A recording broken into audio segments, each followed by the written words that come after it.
This is WCM's Park Update, a weekly show covering the outdoor hospitality industry, hosted by Ben Quiggle and Mike Gast. During each episode, you'll hear from special guests and campground experts on topics that will help your park flourish. WCM's Park Update is a production of Woodall's Campground Magazine. Hi, welcome to another episode of WCM's Park Update. I am Ben Quiggle, editor of Woodall's Campground Magazine, and the show is sponsored by Spot tonight. Of course, my esteemed colleague Mike Gast is here, president and founder of the Emiola Group. Wow, we got it right the first time. Yeah, I know, we're getting there. And then our guest is somebody who's pretty familiar to the show or familiar to people who've been around to quite a few conferences. Scott Bahr, who's president of the Cairn Consulting Group out of beautiful Maine. And Scott, I'm supposed to go to Maine in June. Excellent. I don't know if I'm going to be going to Maine or not. It depends on some things here, but I'm hoping the weather stays beautiful. Is it nice there this time of year? It can be. It's just new blood for the mosquitoes, Scott. That's all it is. It depends on where you go. Last year, then it rained all but 4 days in June. Well, you're not selling it for me, so that's not good. That's not good.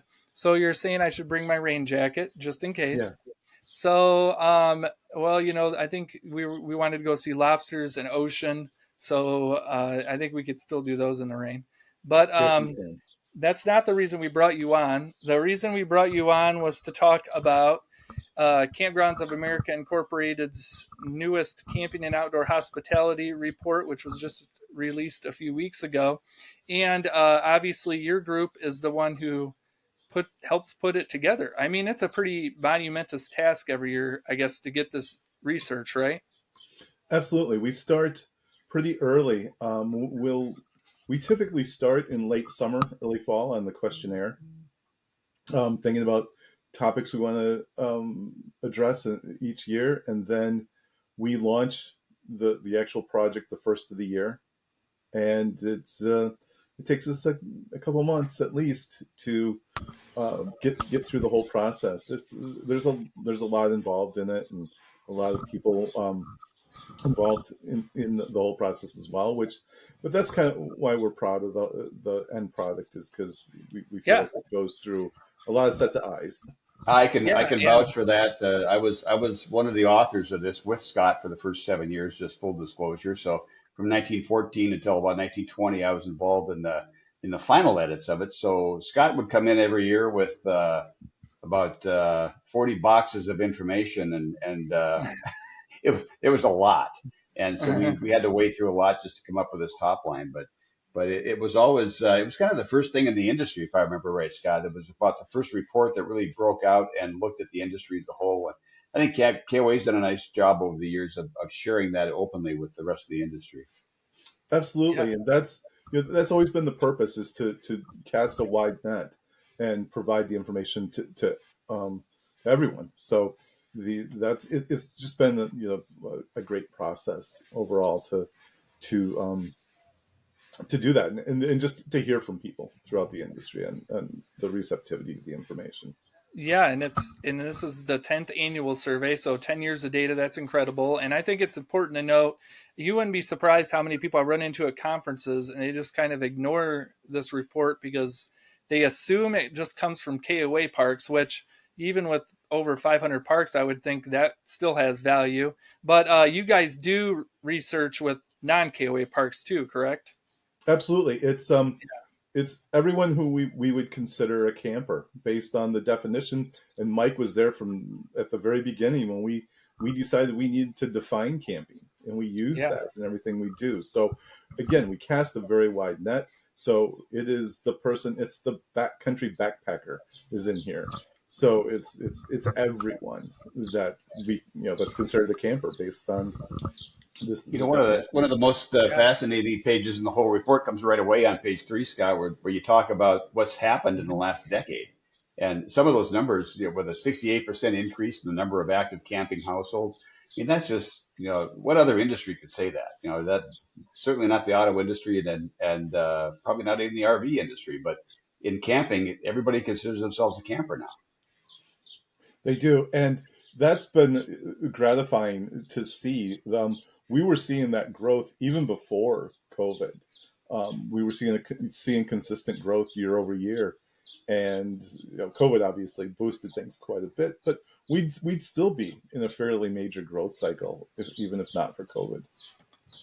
What I think is fascinating too is, and I interviewed Toby O'Rourke here recently for the report, is she mentions the fact that glamping, wasn't even in the first edition. I think she said it didn't even come around to like the third or fourth. I think it was around 2017. And then she mentions now that it's just fueled so much interest in camping. It's become an incredible part of the industry. I think you mentioned in the report, cabin and glamping usage is up 51% in over the last 10 years. So that's pretty incredible too. So it is, and I think you see, I drove past that campground here in Maine yesterday, and I saw them putting in new cabins on their property, and it's a big growth segment within the industry now. A lot of the campgrounds are putting in the cabins, the yurts, the tree houses, or whatever kind of unique accommodation that they can. Because the desire is there. Yeah, it definitely is there. It's amazing, how much it's grown over the last 10 years. It's great for this industry to have something that shows 10 years of data, because I don't think there's anything else out there where we can have that much data. I mean, before the report, there really wasn't a lot around. So, and there's so much need for data still. I know I was at a recent symposium and people were still saying, man, we need so much more data on this industry. So, and what we need to do is give us all those questions people have, because we'll use them. Believe me. You've got a great section in the report too that talks about outdoor hospitality's place within leisure travel. Where does it all fit together when you start talking about glamping and cruising, and anytime people are leisure traveling, and that's some interesting data in there too that shows that camping's got a great foothold and it's growing. One of the great things about this industry is that the people who participate are so avid. They take so many more trips, but they also participate in other types of travel as well.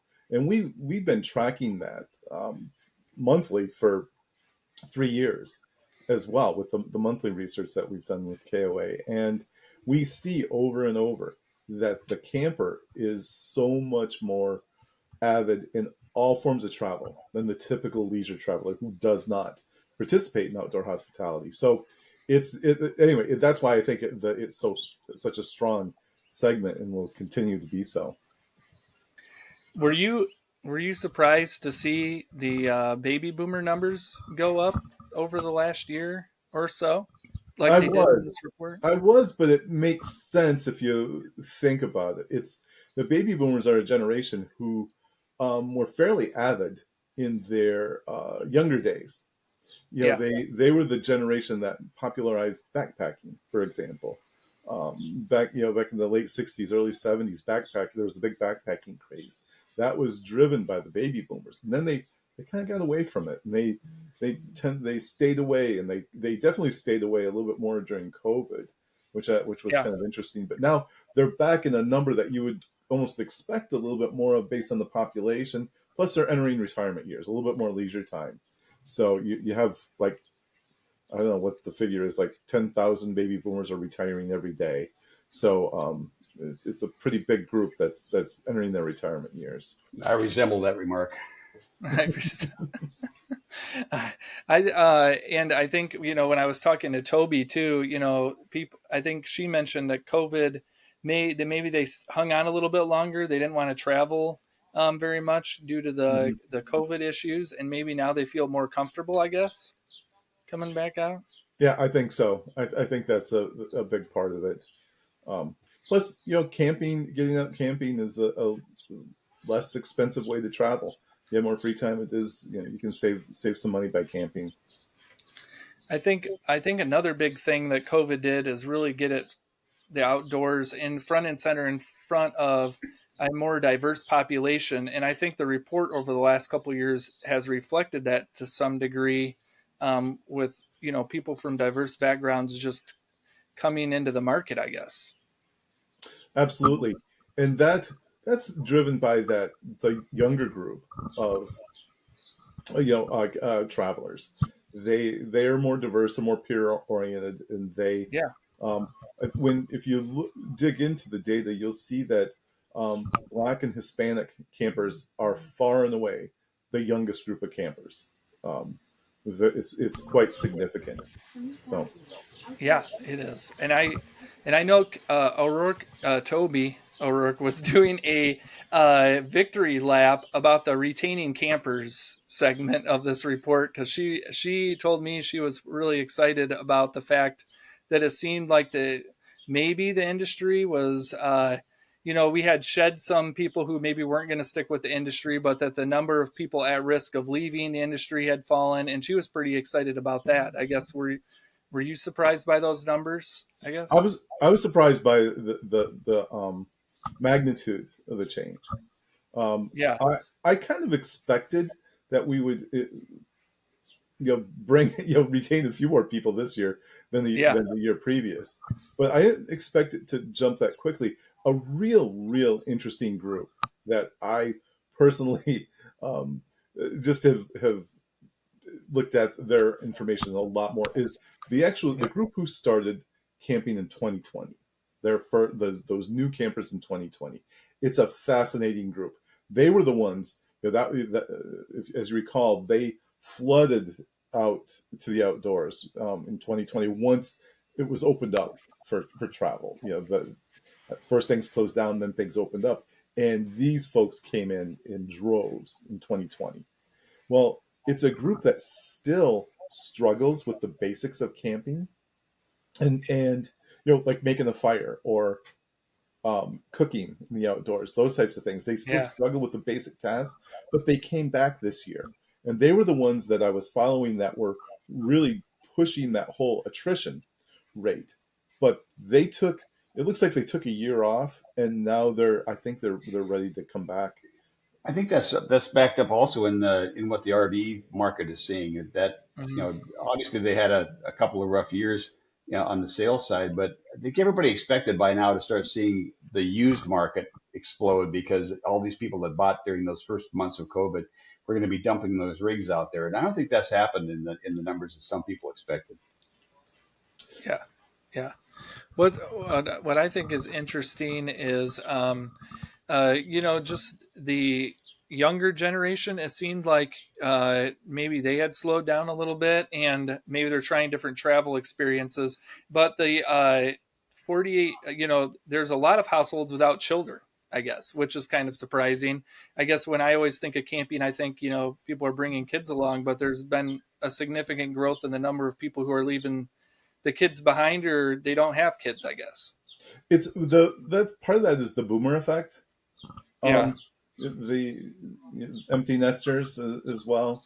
But yeah, it is typically much more of a family activity. And in past years, we've seen participation trend above the average. I think nationally, the average household, I think 36% of all households have children. And camping was always it had been the last few years above 50. But again, I think the influx of boomers impacted that. I predict it will come back. The attrition a little bit with the younger folks too is, I think they had to go back to the office. A lot of them did. You mean working remotely is not as common as it was. Well, and the way of boomers too, they're the tail end of that generation has now got their kids raised and through college, and that causes a different sort of camping. I mean, they've got to shift gears there, even when the grandkids are beyond their reach, and all of a sudden it's just the two of them again with the dog, and the equipment may change. They may be in a better financial situation to buy better equipment, and it takes a while. So that might be that year or two that you see that shift happening. Yep. Yeah, definitely. Well, we are going to pause for a minute, recognize our sponsor, Spot Tonight, and we will be back with Scott Bahr here in a minute. Supercharge your campground bookings with Spot Tonight, the #1 commission-free OTA for RV parks and campgrounds. Through integrations with top property management systems, Spot Tonight displays real-time outdoor accommodation inventory with a marketplace where campers can search for and instantly book campsites. Best of all, it's 100% free for operators. Visit partners.spottonight.com to get listed and unlock access to over 60 million campers. Hi, welcome back to WCM's Park Update, and we are talking with Scott Bahr about the recently released Camping and Outdoor Hospitality Report.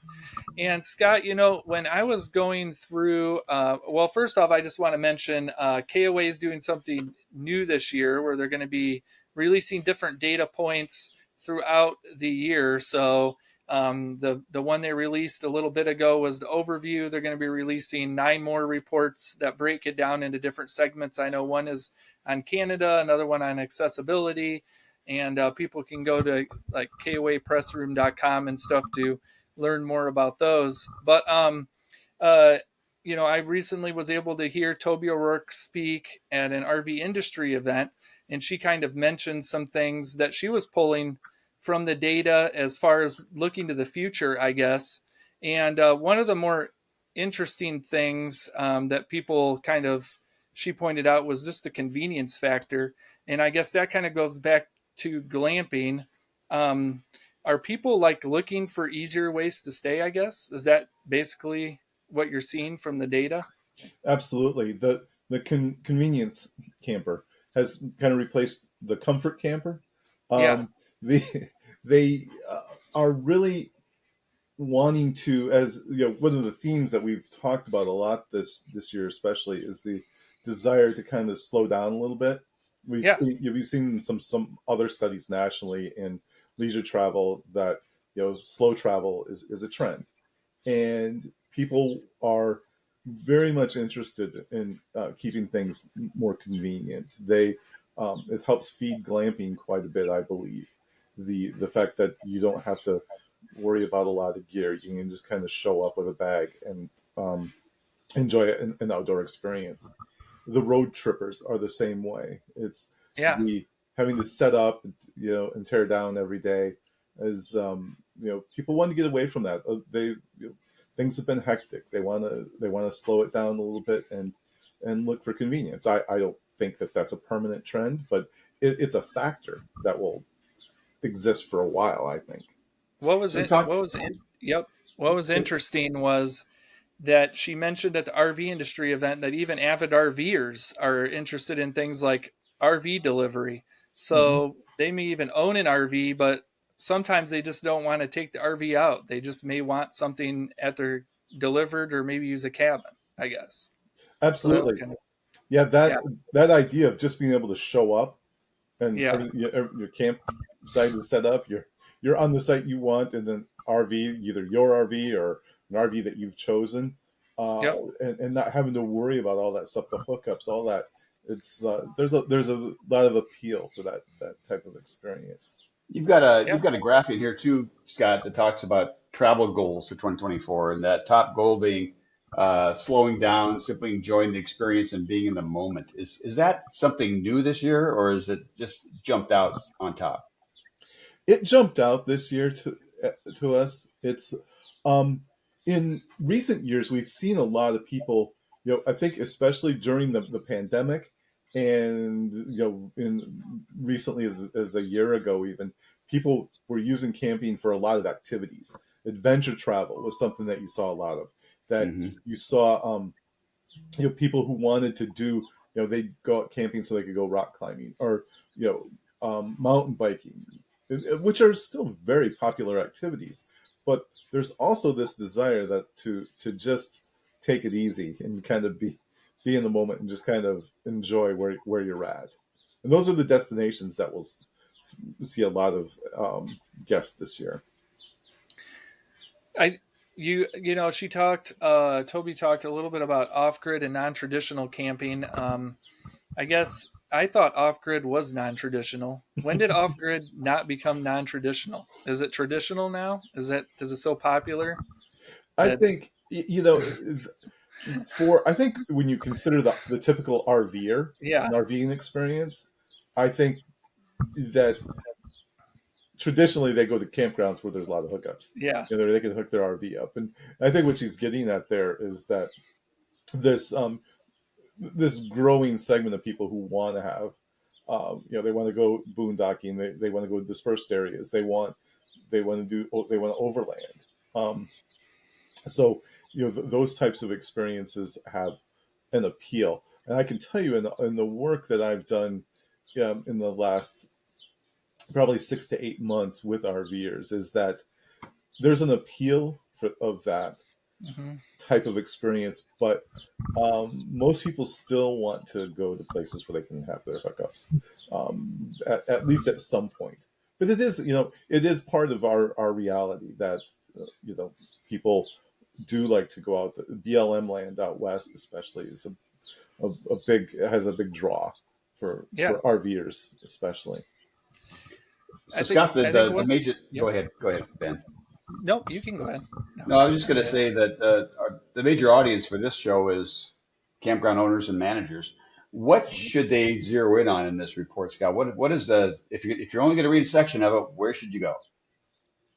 My opinion on that is, focus in on things like that the whole idea of people wanting to kind of slow down and people wanting to kind of enjoy where they're at, to offer opportunities for them to be able to do that.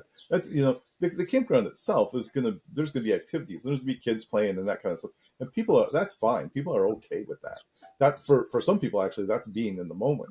Hearing kids laughing and playing and such. That's a very welcoming kind of sound. But the campground atmosphere itself is Mhm. big, and that to me is really what I'm seeing that people want. They want to have an atmosphere they feel safe, secure, that the people are enjoying being there at this point in time, and but also understanding that their guests are going to may want some types of activities that are more kind of we're going to talk about some of this in our future report on experiences, but so I won't talk too much about it at the moment. But the whole idea of what types of experiences would help someone to slow down and be in the moment.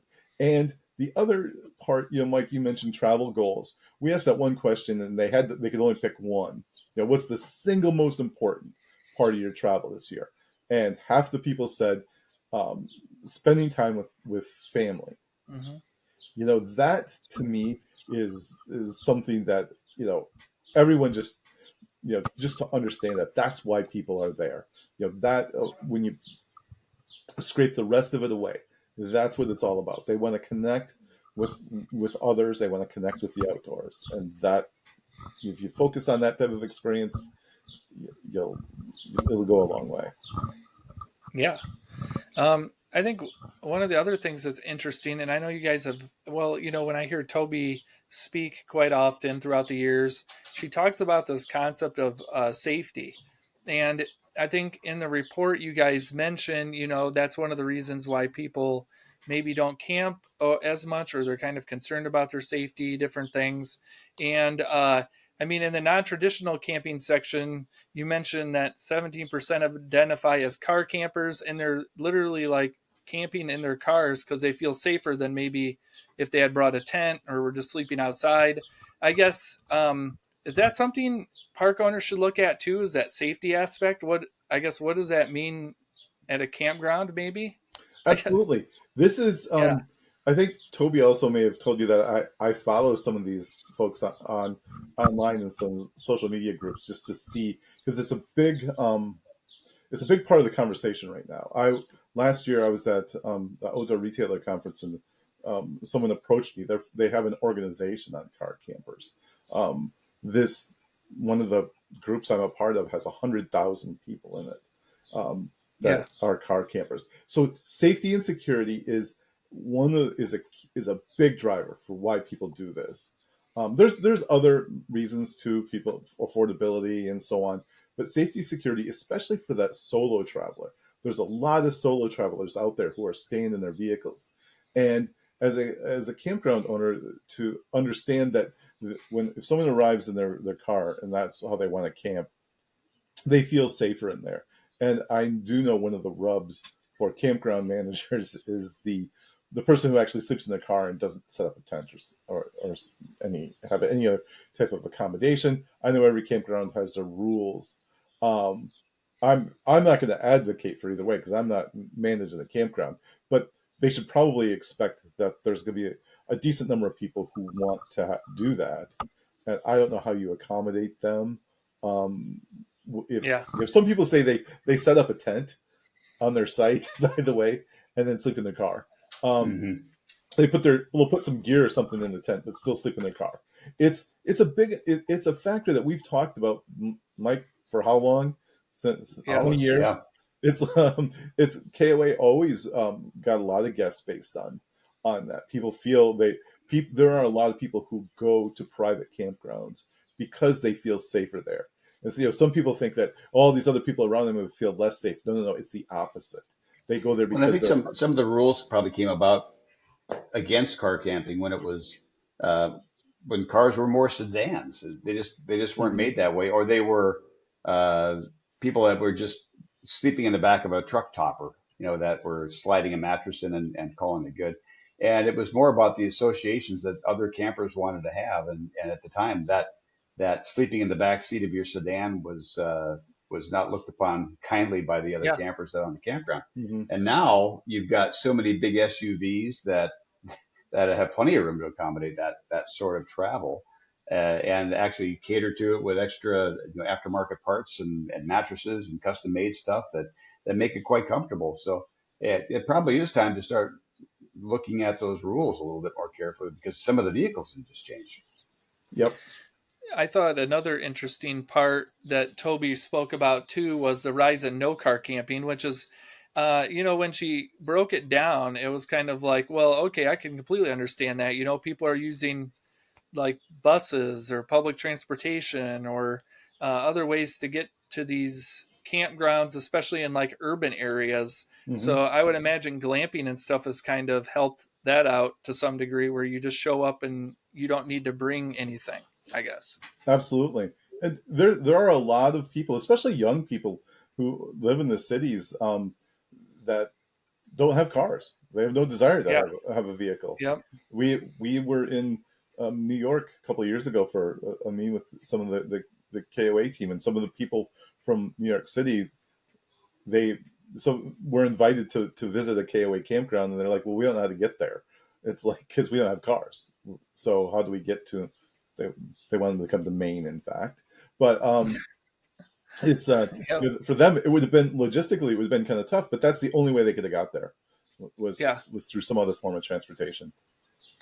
Yep. Yeah. It's just kind of interesting as we look to the future, what's coming down the road, that stuff could continue to grow more, as we look at the future. I think the other main part I wanted to hit on was the accessibility portion. I know they are coming out with a report here later in the year that's going to dive more into the accessibility, but I was just surprised. When I think accessibility, I guess, maybe this is the wrong way of thinking about it. I always think of like wheelchairs, people who have an issue getting around physically. But they also mentioned like the neurodivergent. So you're talking like people who suffer with autism or other types of things. I guess, I just had never thought about it in that way, but it's great to see it in the report. I think they mentioned 30% of households have somebody who's neurodivergent. So just how does that look like at the campground, I guess? And I think it's important for anyone involved in campground management to understand that camping over indexes in having people who have, whether physical or emotional challenges. Yeah. It's because of the outdoors, the outdoor experience, and for them to understand that I've had people advise me, by the way, if you're doing anything for physical accessibility, to actually get in a wheelchair and go and wheel around your campground. It's a great way. And if you have cabins, go in your cabin, do that. There's the part of that I call it emotional accessibility as well. That isn't just based on being whether someone's neurodivergent, but what are the other emotional barriers that prevent people from camping or going to campgrounds, and to understand that there are people who may just not feel comfortable stepping foot on a campground, and that how the atmosphere, the environment, the rules, all those things impact that experience as well. And I won't get into the weeds too much on that, because I've dove into this topic quite a bit, but I think it's really important for them to just understand. You get a lot more people, and it's a great place for people to be. So Scott, you've got 9 more reports coming out over the course of the year, and let me just read these off: camping in Canada, camping trips and travel experiences, glamping, outdoor and wellness, a camper profile piece, economic impacts, campground modernization, families and kids, and accessibility. What's going to be, how are these going to come out? Are they going to be every other month, every 6 weeks? Is there a plan for that? I think the goal is every couple weeks, but please don't quote me on that. And I hope no one from KOA looks at this and I'll keep looking to see if my phone starts buzzing at some point with it's like, hey, but it's our goal. We're working on getting everything buttoned up. So we have most of them kind of ready. They're in the design phase, and we're just gonna keep pushing them out on a fairly regular basis. Let each topic kind of run its course. And you've got all the data, all the research is already compiled. Yes, it has. Yes, it has. There's a lot of it. And what's always fascinating to me too is that KOA graciously shares a lot of it with us, but there's also stuff that they hold back. So there's even more data that you guys compile that we might not ever see. So absolutely, you need to write a tell-all book at some point. Tell us someday. Yeah, so, there's a lot. I mean, and we go through it. Each year. We the KOA team makes that decision. Sometimes we'll have an item that we think is going to would be great to release, and then someone will say, you know what, we should hold this. Yeah, I mean, we never have enough time to talk with you, Scott. I know Toby spoke on autonomous vehicles and how cars are transforming into entertainment centers. And I think the park owners are still trying to wrap their heads around electric vehicles, but pretty soon maybe there's a car that's going to be driving in and nobody's going to be at the driver's seat. That's just crazy to think about. Some of that futuristic kind of stuff. So, but maybe we'll have to have you on again at some point. But it was great chatting with you today. So absolutely, thanks for having me on. I always enjoy these conversations. Yeah, and for people who want to learn more about the report, you can always go to KOA.com/press room. There's also KOA.com/North American Camping Report. So you can see all the reports there and all the data. So, and Scott, thanks for coming on again. And thanks everyone for watching, and we will be back again next week. Thank you for listening to WCM's Park Update, a production of Woodall's Campground Magazine. Join us for a new show each Tuesday at 3 p.m. Eastern on Facebook, YouTube, and wherever you listen to podcasts. Follow us on Facebook and LinkedIn for daily news and updates, and subscribe to our news feed on our website at woodallscm.com.